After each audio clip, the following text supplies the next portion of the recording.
তোমার কি কিছু বলার আছে?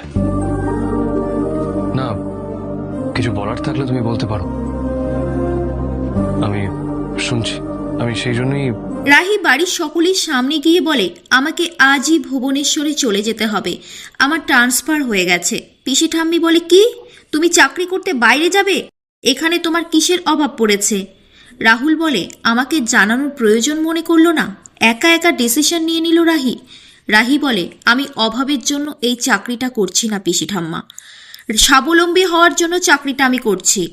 আমার পরিবারের দুঃসময়ে যেন তাদের পাশে দাঁড়াতে পারি। তাদের যদি কোনো সময় টাকা পয়সার দরকার পড়ে তাহলে সেই টাকাটুকু দিয়ে যেন তাদের সাহায্য করতে পারি। না হলে তো হতেই পারে আপনি আবার কখনো আমার পরিবারকে চোর বলে দাগিয়ে দিলেন। পিসি ঠাম্মি বলে, এত বড় পাপ করেছি আমি? এত বড় কথা তোমার মুখে? রাহুলের মা বলে, মেয়েটার সাহস কত বড়, পিসি ঠাম্মির মুখের উপরে কথা বলছে। পিসি ঠাম্মি বলে, আরে বাবা, আমি যা জেনেছি তাই তো বলেছি।